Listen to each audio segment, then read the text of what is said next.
খাবে আমার আম্মু। এই যে তো আদিবার এই দাঁতটা নড়তেছে, তো এখন দেখি ট্রাই করে দাঁতটা ফালানো যায় কিনা। এটা অনেক দিন ধরে পোকা ছিল, তো আমি চেয়েছিলাম যে দাঁতটা কবে আসলে পড়বে। মা আলহামদুলিল্লাহ দাঁতটা পড়ে গেছে। এই তো দেখেন আদিবার সেই দাঁত আর পোকা দাঁত দেখতে পাচ্ছেন।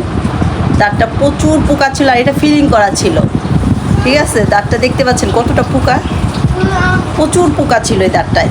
তো আলহামদুলিল্লাহ দাঁতটা পড়ে গেছে। তো সবাই ভালো থাকবেন, আল্লাহ হাফেজ। এখন বাজে ঘড়িতে 12:30। তো এই মাত্র আদিবা ঘুম থেকে উঠলো, আর উঠার পরে আদিবার একটা সুন্দর একটা দাঁত পড়ে গেছে। আর সেই দাঁতটা এই তো দেখেন দাঁতটা পড়ে গেছে, আর পোকা ছিল দাঁতটায়। আলহামদুলিল্লাহ দাঁতটা পড়ে গেছে। তো সবাই ভালো থাকবে। আর এখন আদিবা ফোকলা দাঁতে কি করছে, নাস্তা করতেছে। আল্লাহ হাফেজ। এই তো আদিবার সেই দাঁত যেটা আদিবার একটু আগে পড়েছিল, দেখতেই পাচ্ছেন দাঁতটা পোকা ছিল, আর এই তো পোকা দাঁতটা পড়ে গেছে। তো গাইস দেখতেই পাচ্ছ, এই যে আমার দাঁতটা এখন হলো আমি ফালাবো। অনেক খুঁজে একটা ইঁদুরে গর্ত পেয়েছি। এই তো রেডি 1 2 3। ইন্দুর মামা, ইন্দুর বাবা, আমার দাঁতটা নিয়ে তোমার একটা সুন্দর দাঁত দাও। আসসালামু আলাইকুম। তো দেখতে পাচ্ছেন আমার আমড়া গাছে সুন্দর আমড়া ধরে আছে, আর এই তো দেখতে পাচ্ছেন কি সুন্দর আমড়া। তো আরও অনেক ছোট ছোট আমরাও ধরে আছে।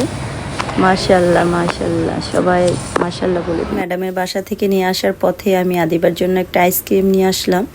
আর যেহেতু সবাই জানেন আদিবার দাঁত পড়ে গেছে আজকে, সেজন্য ভাবলাম যে আইসক্রিমটা খেলে হয়তো ওর দাঁতে যেখানে ব্যথা হচ্ছে তো ব্যথাটা চলে যাবে। তো ঠান্ডা ঠান্ডা আইসক্রিম, তো এই তো আদিবা আইসক্রিম খাচ্ছে।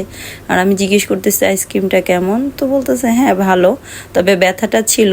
আলহামদুলিল্লাহ এখন ব্যথাটা কমে গেছে। তো এই তো আদিবা আইসক্রিম খাচ্ছে। আদিবা কি করতেছো তুমি?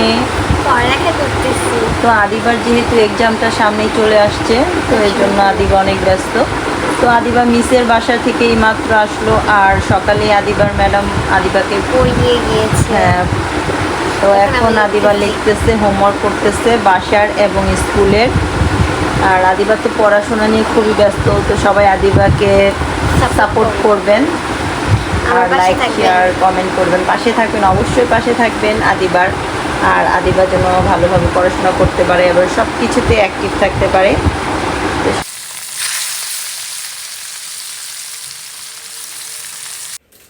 তো এখন ঘড়িতে বাজে বিকেল 5:30। তো অধরা চলে এসেছি স্কুল থেকে বাসা।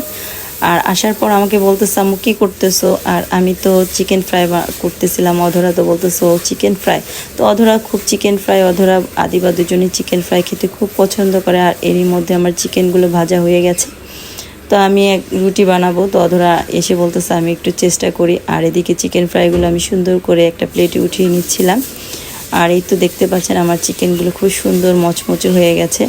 আর আমি এখন পরোটা ভাজবো। তো অধরা আমাকে বলতেছে দাও আমি একটু ভেজে দিই। আসলে অধরা চেষ্টা করতে চাচ্ছিল যে ও পারে কিনা। তো আলহামদুলিল্লাহ অধরা সুন্দরভাবে পরোটাগুলো ভাজতেছে। তো ফার্স্ট আজকে অধরা পরোটা ভাজতেছে, যাই হোক অনেক সুন্দর হয়েছে ওর ভাজাটা। তো এই তো আমার পরোটাগুলো প্রায় ভাজা প্রায় শেষ হয়ে যাচ্ছে। আর এদিকে চিকেন ফ্রাইগুলো হয়ে গেছে। দেখতেই পাচ্ছেন আমার চিকেন ফ্রাইগুলো দেখতে কতটা ইয়ামি এবং সুন্দর হয়েছে। দেখো তোমার জন্য বিকেলের নাস্তা। তো আদিবার জন্য আজকে বিকেলবেলা কি বানালাম, পরোটা, সাথে আছে চিকেন ফ্রাই। তো আদিবার এটা অনেক ফেভারিট, তো আদিবা এখন খাবে। তো আজকের ব্লগটি এই পর্যন্তই। সবাই ভালো থাকবেন, আল্লাহ হাফেজ। Thank you everyone.